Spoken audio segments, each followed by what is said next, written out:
Fala galera, professor Rodrigo na área, isso aí, esse é o Resolvendo a Química, galera, lindinhos e lindinhas. Seguinte, um assunto super importante pra gente, tá? Isomeria ótica, se você ainda não viu as outras isomerias, recomendo você dar uma olhada aqui na playlist, beleza? Isomeria ótica super importante, vai ser a aula mais completa que você vai encontrar nesse YouTube. Enquanto tá rolando a vinheta, deixa o seu curtir, se inscreve aqui no canal e bora!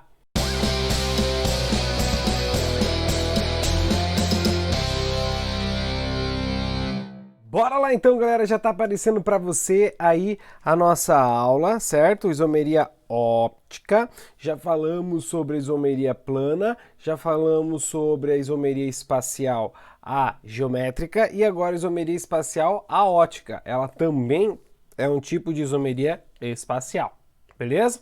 Só que é o seguinte, compostos que são isômeros óticos, o que pode diferenciar eles é o desvio da luz polarizada. Geralmente eles terão propriedades físicas e químicas muito semelhantes e terão diferentes reações com o organismo, como é o caso da talidomida, tá? Onde a gente vai ter um isômero sendo remédio e o outro sendo prejudicial. Beleza? Então são casos que aparecem, mas o que vai diferenciar um isômero óptico do outro é o desvio da luz polarizada. Então você vai ter a luz polarizada, tá? A luz normal, ela viaja em todas as direções, ela entra num equipamento chamado polarizador, que seleciona um desses comprimentos aí, um desses sentidos.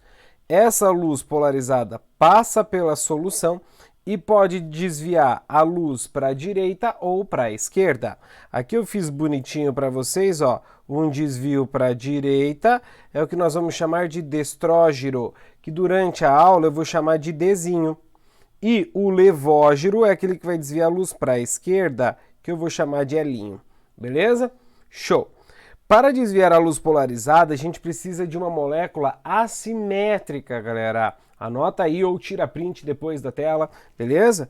Para que a gente tenha uma molécula assimétrica, a gente vai ter aqui um carbono assimétrico, o carbono quiral, aquele que tem 4 ligantes diferentes. Então eu vou ter lá um carbono, primeiro, fazendo 4 ligações simples, ele é um carbono sp3, tá? Não vai fazer dupla, não vai fazer tripla, 4 ligações simples, onde os 4 ligantes deste carbono são diferentes uns dos outros. Beleza? Anota isso, já vamos fazer um exemplo. E malandragem, aquele temperinho que você só vê aqui, é o seguinte: se eu tiver, lembra da nossa aula passada, tá? Aqui ó, um cis e o trans, tá? Nessa figura cíclica, o trans é assimétrico. Então o trans vai ter atividade ótica. Beleza? Questão aí, nível monstro, hein? Vai ser uma aposta minha para provas de Enem. Maravilha, galera. Vamos fazer um exemplo. O exemplo é o ácido 2-hidroxipropanoico, certo? Ou o ácido lático. O ácido lático, veja só, este carbono que aqui está, coloquei um asterisco, é um carbono quiral. Como é que eu sei? Eu olho para cima, eu vejo um hidrogênio. Eu olho para baixo, eu vejo uma hidroxila. Eu olho para a esquerda, eu vejo um carbono com 3 hidrogênios. Eu olho para a direita, eu vejo um carbono com OH. Então são 4 ligantes totalmente diferentes. Esse carinha é um carbono quiral. Então eu vou escrever ele desse jeito aqui, ó, que nós chamamos de projeção de Fischer, tá? Onde o carbono quiral vai estar bem aqui na encruzilhada, bem no cruzamento dessas linhas. O OH, o H, C dupla O, CH3. Eu vou ter um deles sendo destrógero, não sei, estou dizendo que esse é, tá? E se eu coloco no espelho, eu vou ter o levógero. Então, quando nós estamos falando de isomeria ótica, os isômeros óticos são imagens que são imagens especulares, tá? Que não se sobrepõem. Elas não vão se sobrepor. É como se fossem as minhas mãos. As minhas mãos são chamados enantiômeros. São imagens especulares que não se sobrepõem. Então, o destrógiro e o levógiro, eles são oticamente ativos. Um desvia para a direita, o outro para a esquerda. Um é imagem especular do outro, certo? Então, um carbono quiral me deu 2 isômeros oticamente ativos, 2 enantiômeros. Enantiômeros, enantiomorfos, antípodas óticas, tá? São isômeros óticos que são imagens especulares um do outro, beleza? Se veem no espelho, assim como a sua mão direita, se você colocar ele no espelho, ela no espelho, você vai ver o reflexo da sua mão esquerda. Faz isso daqui a pouco aí. Maravilha. Agora, cuidado. A mistura equimolar, tá? Iguais partes, a mesma quantidade dos 2 enantiômeros, é uma mistura inativa chamada de mistura racêmica. É um isômero inativo chamado de mistura racêmica. Isso aparece com uma frequência bem grande nas provas aí, galera. O que é uma mistura racêmica? É a mistura equimolar de 2 enantiômeros. Então eu tenho 5 destrógeros com 5 levógeros. Isso vai me dar uma mistura o quê? Racêmica. Beleza? Toma cuidado. Legal. E tem uma formulinha para a gente saber o número de isômeros oticamente ativos, tá? Que é 2 elevado a n, onde n é o número de carbonos quirais. Então aqui eu tenho um carbono quiral, 2 elevado a 1, 2. 2 isômeros ativos. E os inativos, 2 é elevado a n menos 1, ou metade dos ativos. Fechado? Cuidado com isso, por favor. Aí, galerinha. Maravilha, maravilha, maravilha. Só que assim, quando eu tenho 2 carbonos quirais, alguns cuidados eu preciso aí, que é o caso aqui, ó, do 2-cloro, 3-hidroxibutanal. Eu tenho 2 carbonos quirais. Se eu tenho 2 carbonos quirais, eu vou ter 2 elevado a 2, eu terei 4 ativos, certo? 4 ativos. Beleza. Eu vou chamar o primeiro de D1. Veja, eu peguei os 2 hidrogênios para um lado, o Cl para um lado para o outro. Coloquei o espelho.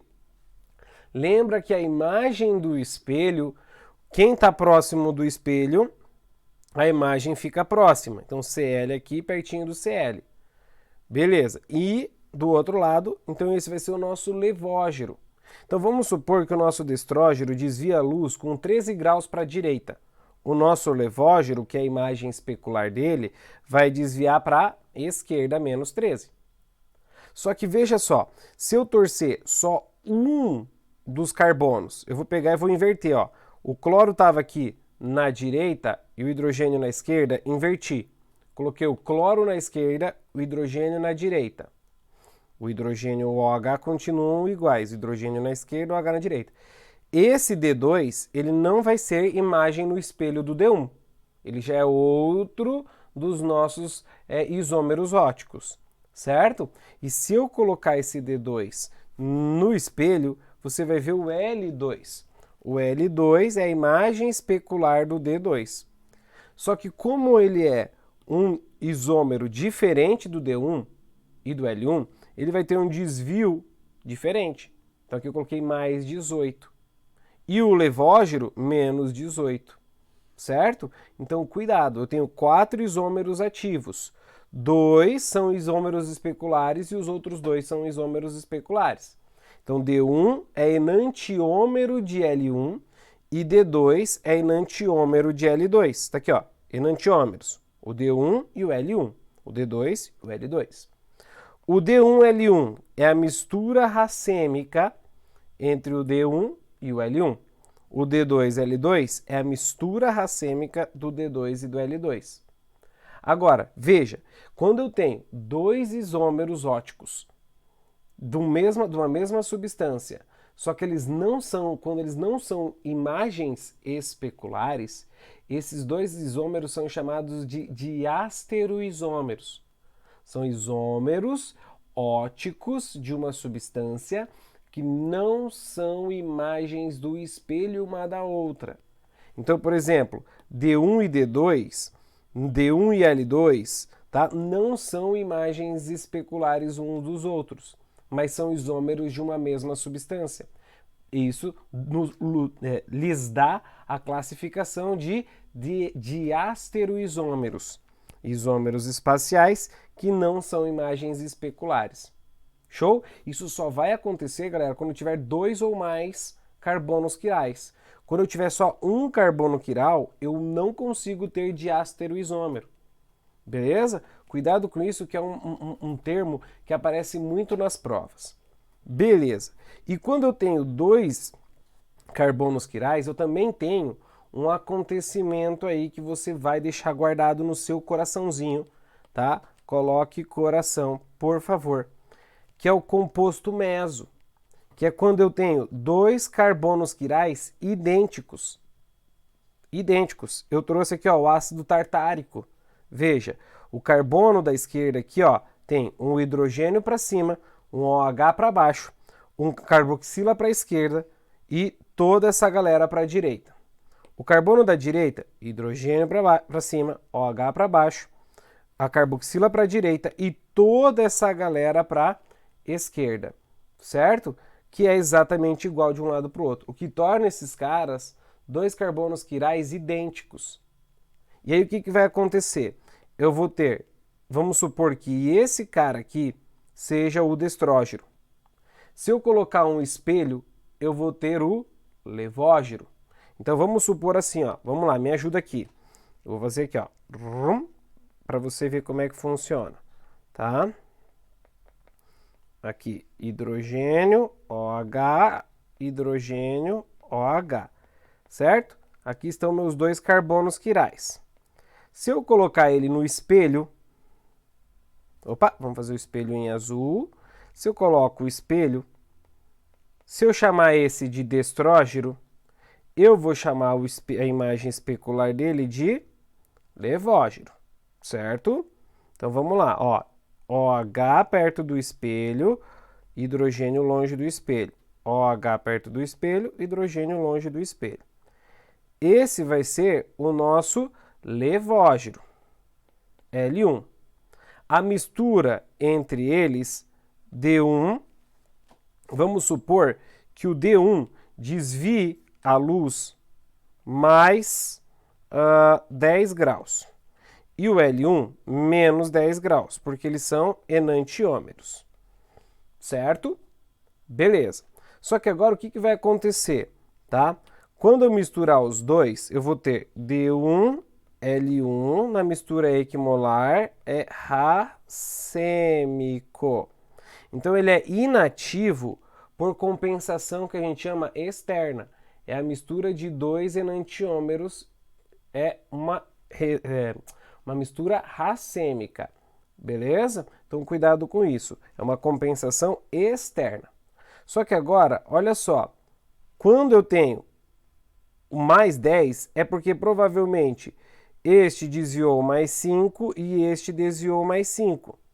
Quando é menos 10, é porque este provavelmente desviou menos 5 e este menos 5 graus. Se eu torcer um desses dois, tá? Tentar fazer essa figura aqui, ó. Torcer uma só. Então, eu vou colocar HOH. O que vai acontecer é que um vai desviar a luz mais 5 e o outro desvia menos 5. O que vai acontecer? Mais 5 menos 5 cancela. Esse cara é o isômero meso. É uma compensação interna. Ele é inativo por compensação interna. Então, internamente, um carbono desvia para um lado e o outro para o outro, certo? Então, eu tenho 2 carbonos, mas eu não vou ter 4 isômeros ativos. Eu vou ter apenas 2 isômeros ativos. Por quê? Porque eu vou poder formar aqui o meso quando esses 2 carbonos são iguais. Tranquilo? Boa? Galera, espero que você tenha gostado. É a aula mais completa que você vai ver aqui no YouTube falando de isômeros óticos. Boa? Até a próxima aula. Tchau, tchau!